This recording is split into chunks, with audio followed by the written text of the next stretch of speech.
नमस्कार, आप देख रहे हैं जी राजस्थान। आपके साथ मैं हूं लक्ष्मी उपाध्याय। लोकसभा चुनाव सामने है। 5 साल संसद में जोर आजमाइश करने वाले नेताओं की अब पब्लिक परीक्षा की बारी आ चुकी है। बीते 5 सालों में सांसदों ने अपने क्षेत्र और वहां की जनता के लिए क्या किया, क्या नहीं किया, इसके हिसाब किताब का वक्त अब आ गया है। नेताजी के 5 साल के कामकाज का लेखा जोखा रखने वाली जनता को भी वोट से चोट देने का बेसब्री से इंतजार है।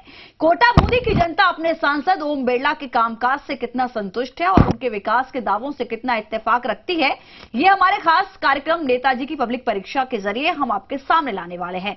अगले आधे घंटे में हम आपको बताएंगे कोटा बूंदी की जनता अपने नेता के बारे में क्या सोच रखती है, केंद्र सरकार की योजनाएं हकीकत में जमीन पर कितना पांव फैला पाई, जनता को उन योजनाओं का फायदा कितना मिला और इसके लिए सांसद ने कितनी मेहनत की और कितनी दिलचस्पी दिखाई, हम इसकी भी पड़ताल करेंगे। मौजूदा सरकार और सांसद जनता की कसौटी पर पास हुए या फिर फेल, पब्लिक परीक्षा के जरिए हम ये भी बताएंगे कि जनता ने इन्हें कितने अंकों से पास या फेल किया है। तो चलिए शुरुआत करते हैं हमारे खास कार्यक्रम नेताजी की पब्लिक परीक्षा की।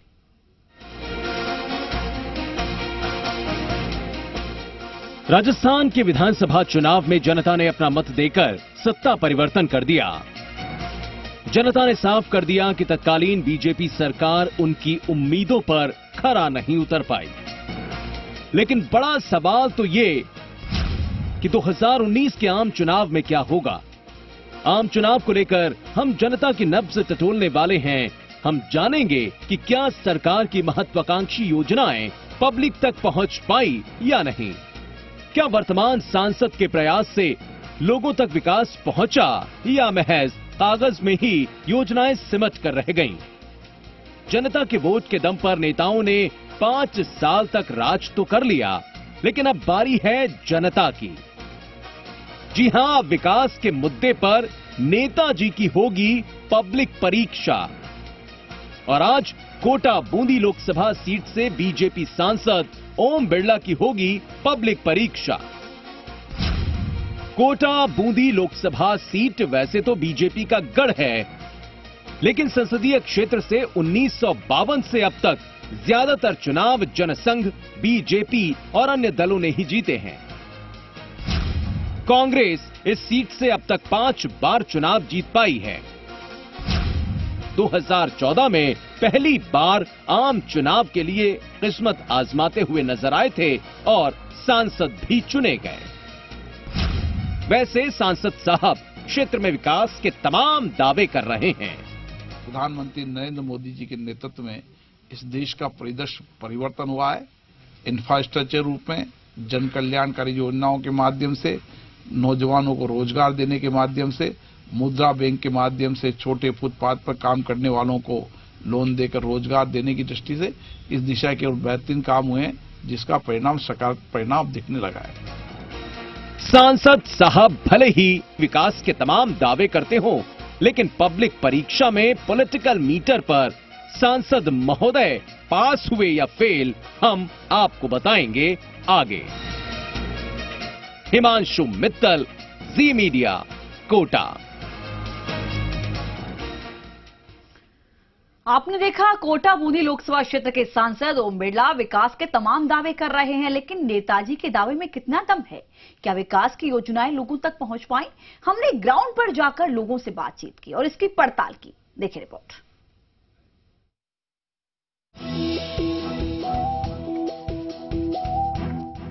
हमने नेताजी की पब्लिक परीक्षा के लिए सबसे पहले कोटा बूंदी संसदीय क्षेत्र में केंद्र सरकार की तमाम योजनाओं की ग्राउंड रिपोर्ट तैयार की। इस कड़ी में सबसे पहले उज्ज्वला योजना की पड़ताल की। सांसद महोदय तो दावे कर रहे हैं कि उज्ज्वला योजना का फायदा हर गरीबों तक पहुंचा है। सांसद के दावे के बाद हमने प्रधानमंत्री उज्ज्वला योजना की जमीनी हकीकत की पड़ताल की।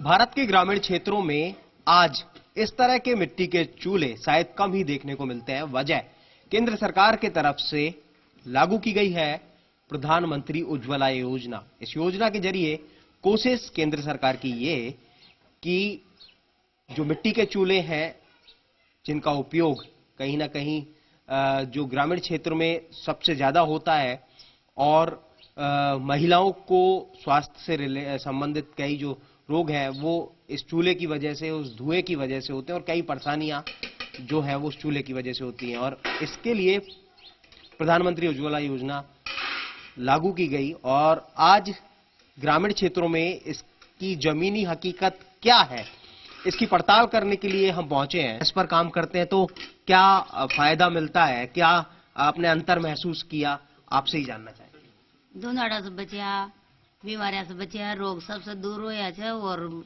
ई सब मांगता है गैस यही फायदो होय छे भाई आराम मिल्यो छे। मांग तो गैस भरे जो महंगाई चाल रही है, जो महंगाई ने कम करो। पहले घणी परेशानी जी मांग टीट का लाव जा काट जा चूल्हा में बाड़ा जा, फिर धुंधाड़ो आओ जो और फिर रोटियां बनाओ जा, बच्चा बच्ची फटवा जाओ जा तो मोड़ा हो जाओ जा।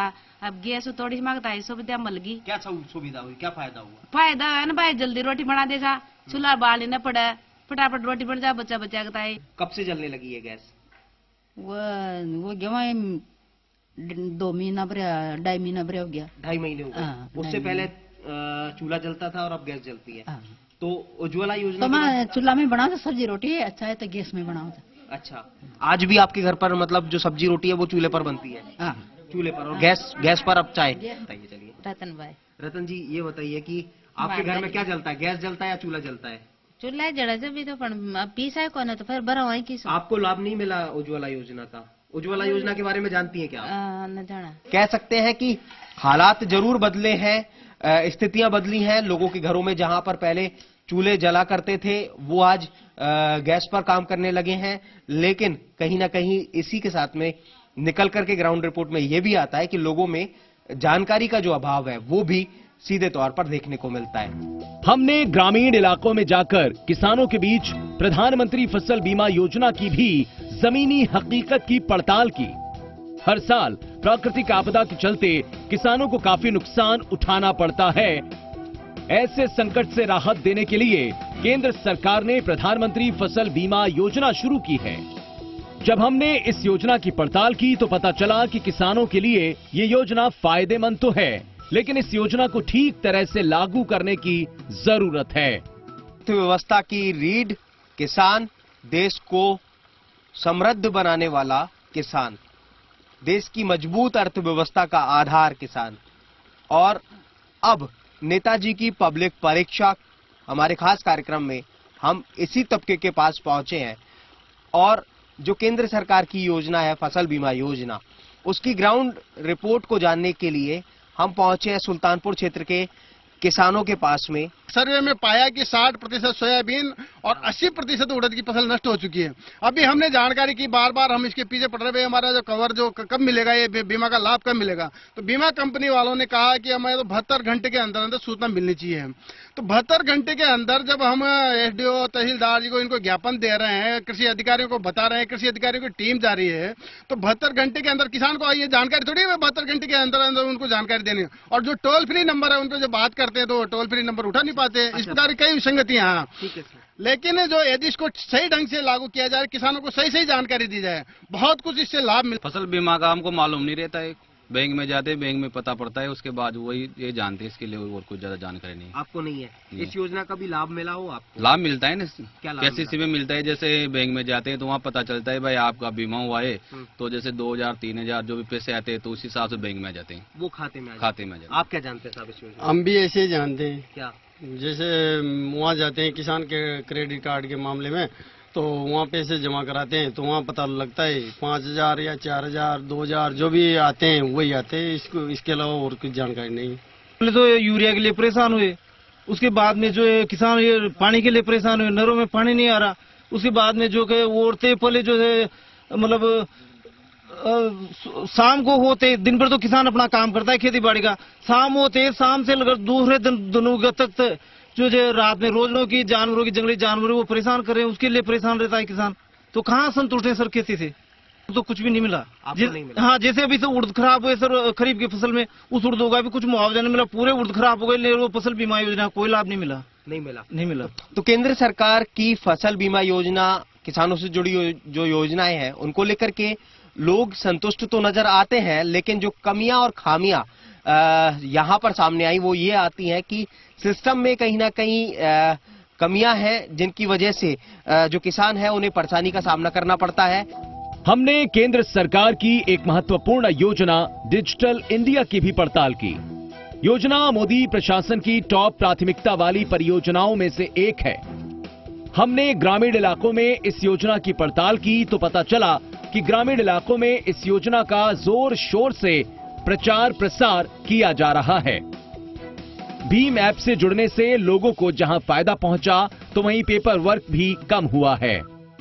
डिजिटल इंडिया केंद्र सरकार की वो योजना जिसके जरिए सरकारी विभागों को देश की जनता से जोड़ने का काम करना, देश को डिजिटल बनाने की ओर काम करना, और सबसे ज्यादा जो इस डिजिटल इंडिया से जुड़ा है तो वो जुड़ा है देश का युवा, देश का यूथ। अभी जो सेंट्रल गवर्नमेंट के द्वारा जो योजनाएं चलाई गई, प्रधानमंत्री डिजिटल साक्षरता अभियान, उस लेवल पे भी हम लोगों ने काम किया। एज ए ट्रेनिंग पार्टनर के रूप में हमने काम किया और राजस्थान के हर ग्राम पंचायत हेडक्वार्टर पर जो टारगेट रखा गया था कि 200 बच्चों को डिजिटल साक्षर करना, यानी कि आज के टाइम पर अगर हम परिस्थिति को देखें तो वर्तमान परिस्थिति में जैसे कि साक्षर माना जाता था, नाम लिखना साइन करने को साक्षर मान लिया जाता था, लेकिन वर्तमान परिस्थिति में जो बच्चा मोबाइल मतलब जो कैंडिडेट मोबाइल चलाना नहीं जानता तो उसके लिए डिजिटल साक्षरता अभियान सेंट्रल गवर्नमेंट का जो प्रोजेक्ट था वो हम लोग रन करवा रहे हैं और हर ग्राम पंचायत हेडक्वार्टर पर 200 बच्चों को हमने ट्रेन करने का काम हम लोगों ने किया। क्या रिजल्ट दिखा? रिजल्ट उसका पॉजिटिव नेगेटिव दोनों तरह से हम लोग मान के चलते हैं। मैंने प्रधानमंत्री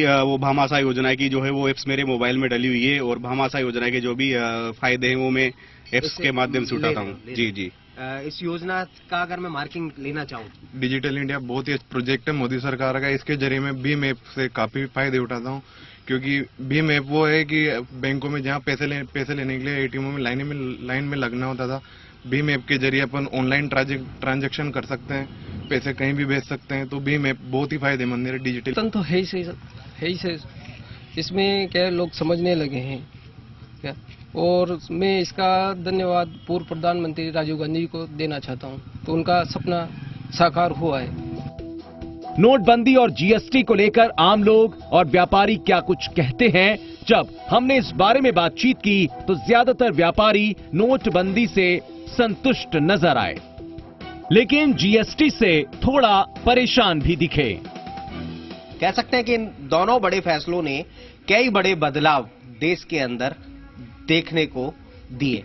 फिलहाल कोटा के ग्रामीण क्षेत्र में हम हैं और नोटबंदी और जीएसटी को लेकर के यहाँ का जो तबका है, अलग अलग व्यापार से जुड़े हुए जो व्यापारी हैं, वो एक साथ नोटबंदी और जीएसटी पर इनकी जो प्रतिक्रिया है वो जानने की कोशिश कर। बंदी से वैसे किसी को कोई नुकसान नहीं हुआ है, केवल परेशानी हुई है, थोड़ी परेशानी लेन देन की, जो करेंसी की शॉर्टेज है उसकी परेशानी, बाकी वैसे नुकसान कोई किसी का नहीं है। जीएसटी को लेकर आपकी राय क्या होगी?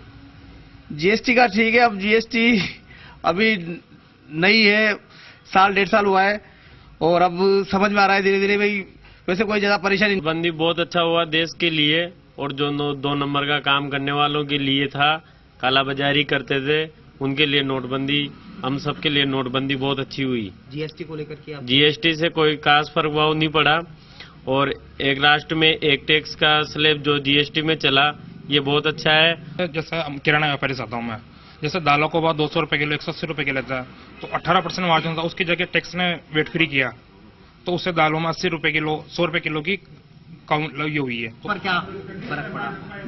कोई विशेष फर्क नहीं पड़ा, सही है। और नोटबंदी भी कालाबाजारी कालाधन के लिए बहुत अच्छा फैसला लिया है केंद्र सरकार ने। नोटबंदी और जीएसटी ये दोनों जो कदम उठाए गए उनके लिहाज से ये पूरी तरह से सही है, देश हित में है, ऐसा कोटा के ग्रामीण क्षेत्रों के जो व्यापारी हैं, अलग अलग व्यापार से जुड़े हुए जो लोग हैं, उनका मानना है। सरकार की योजनाएं ग्रामीण इलाकों तक तो पहुंची हैं, कुछ हद तक लोग संतुष्ट भी नजर आए हैं, लेकिन जमीनी धरातल पर अभी भी ठीक से लागू नहीं हो पाई। संसद जो यहाँ के सांसद हैं, जो संसद पहुंचे हैं, उन्होंने क्या अपने सांसद निधि से क्षेत्र में विकास के काम किए हैं? हमने इसकी भी पड़ताल की है, देखिए रिपोर्ट।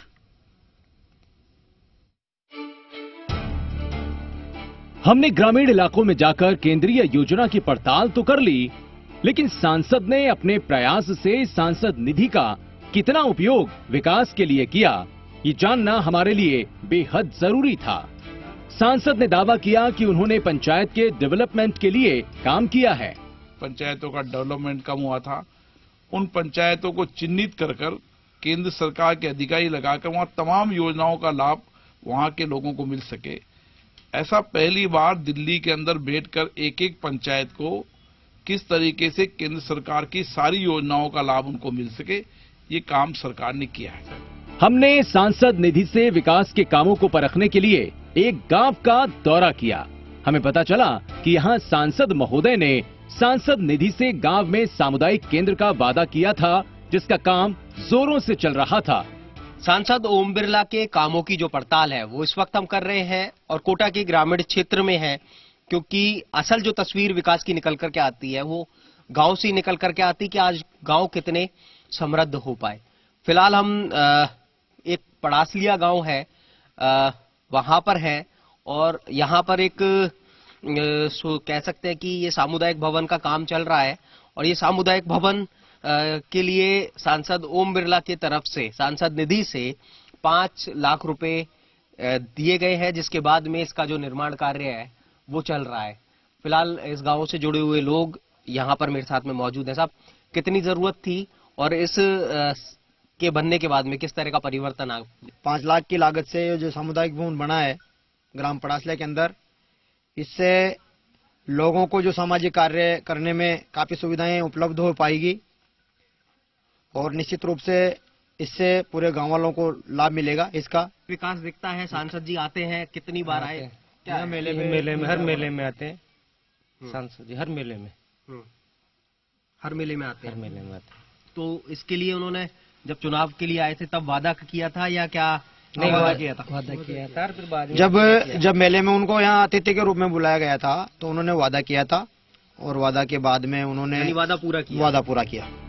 ग्रामीण इलाकों में सांसद ने सांसद निधि से विकास की कोशिश तो की है, लेकिन जब हमने सड़क की पड़ताल की तो ये पता लगा कि ग्रामीण इलाकों में सड़कें अभी भी खस्ता हाल हैं। जिस तरीके से सड़क निर्माण का काम होना चाहिए था वैसा हुआ नहीं। तो जगह जगह पर जो खस्ता हाल सामुदायिक भवन जरूर सांसद निधि से हुआ है, इसका काम हुआ है, लेकिन आज ग्रामीण क्षेत्रों में पक्की सड़कों की बात की जाती है, ग्रामीण गौरव पथ की बात की जाती है। तो जैसे ही हम हाईवे से उतर करके इस ग्रामीण क्षेत्र की सड़क पर आए तो यहाँ पर इस तरह से जो टूटी हुई सड़कें हैं वो नजर आती हैं, ग्रामीण गौरव पथ नजर नहीं आते और कह सकते हैं कि सड़कों को लेकर के ये जो क्षेत्र है वो बेहतर नहीं कहा जा सकता। भाई साहब, क्या नाम है आपका? बाबूलाल जी, ये बताइए कि आपके इलाके में सड़कों का हाल बहुत बुरा सा लगता है मुझे। यहाँ के सांसद को लेकर के क्या राय है आपकी? ऐसा है, सांसद महोदय से यहाँ पे ये रोड की समस्या है उनसे भी अवगत करवाए, अभी तक रोड का कोई कार्य चालू नहीं हुआ है। वो यहाँ से कोमरपुरा से लेके पड़ासलिया तक रोड की क्या दयनीय स्थिति है। आते हैं सांसद, खुद ने देखी होगी इन सड़कों की हालत। तो सांसद साहब आए थे, यहाँ कार्यक्रम चल रहा है हमारे मेले का, नागा जी महाराज का, उसमें आए थे वो। हाँ, तो उनको भी अवगत करवाया था। हमारे पंचायत की तरफ से भी सरपंच साहब भी हर मीटिंग में उनको देते हैं, लेकिन अभी तक इसका कोई नहीं हुआ है। पड़ जाओ। ज्यादा इस पर विश्लेषण इसलिए नहीं कर पाऊंगा, लेकिन मैं सिर्फ ये कह पाऊंगा कि जो रोड हमने देखी, जिस सड़क से हम होकर के आए पड़ासलिया तक कंवरपुरा से होते हुए, वो पूरा जो रास्ता है वो हमें क्षतिग्रस्त नजर आया, टूटा फूटा नजर आया, जगह जगह सड़कें टूटी हुई नजर आई। और जो गांव की हालात की अगर बात करें तो गांव में भी हमें कहीं पक्की सड़क नजर नहीं आई। कोटा बूंदी के सांसद ओम बिरला के कामकाज को लेकर हमने क्षेत्र में जाकर पूरी पड़ताल की। नेताजी पब्लिक की परीक्षा में पास हुए या फेल, ये रिपोर्ट देखिए।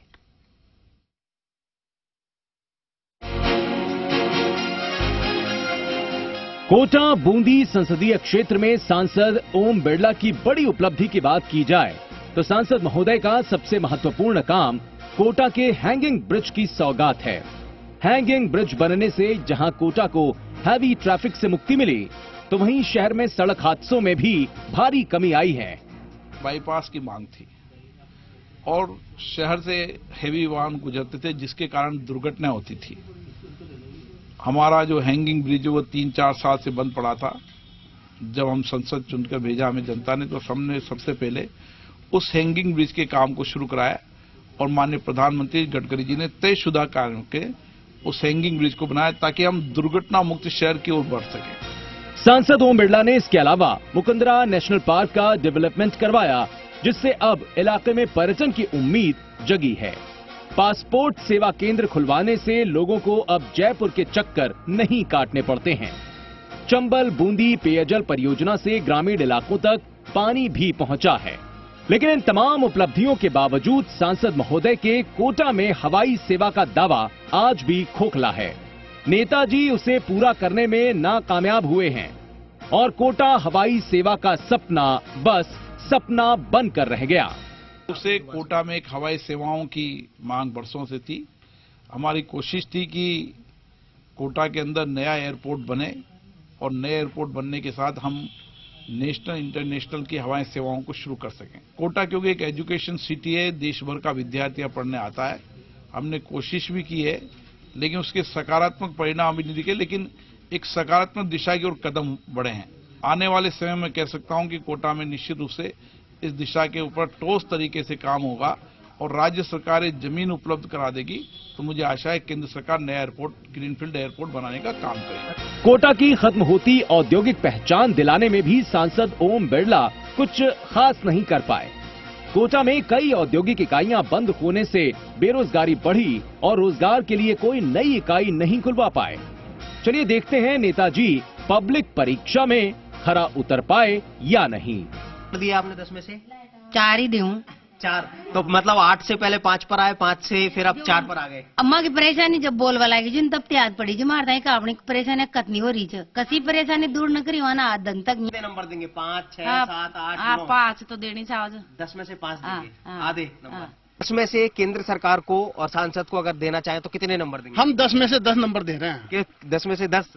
10 में से 10 में से 8 नंबर। हाँ। लाभ नहीं मिला फिर भी 8 दे रहे हैं। हाँ सर, ठीक है, वो कर रहे हैं कोशिश सर। सांसद कितने नंबर आपके होंगे? केवल नंबर की अगर जहाँ तक बात करें तो नंबर में कहीं ना कहीं कमियां भी रही है और वो नंबर को हम लेके चलेंगे 10 में से 7 नंबर में अपने सांसद। आपकी तरफ से कितने नंबर? जी सर 8 नंबर। 10 में से 8 नंबर आपके होंगे। और आपके स्थानीय सांसद ओम बिरला, उनको 10 में से 8 कितने नंबर देंगे आप?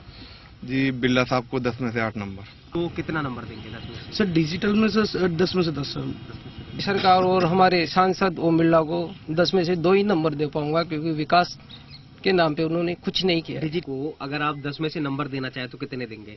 भैया मेरे हिसाब से तो 10 में से यूँ मान लो कि हमारी लागत तो ज्यादा थी यहाँ पे, लेकिन उन्होंने हमारे वो जो सेक्टर को ज्यादा बड़ा होने के नाते उन्होंने 5 लाख रुपए दिए, तो ये हमारे काम के लिए तो ठीक है। 10 में से 10 ही नंबर देना चाह रहा हूँ। तो आपने देखा सांसद ओम बिरला को 10 में से औसत 7.2 अंक ही मिले, यानी ओम बिरला पब्लिक परीक्षा में पास तो हो गए, लेकिन असली परीक्षा अभी बाकी है। हिमांशु मित्तल, जी मीडिया, कोटा।